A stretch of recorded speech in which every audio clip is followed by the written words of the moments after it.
and you're listening for the birds. You're listening, you hear the sound of nature, the rustling of the trees, the water going through the brooks, your own footsteps on the paths, the you notice that the wind is only blowing at the top of the trees and not at the bottom where you are.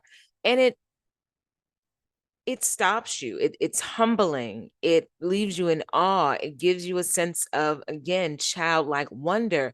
And having that time to yourself is really important because it allows you to really get to know yourself and continue to uncover the many layers that are within each and every one of us.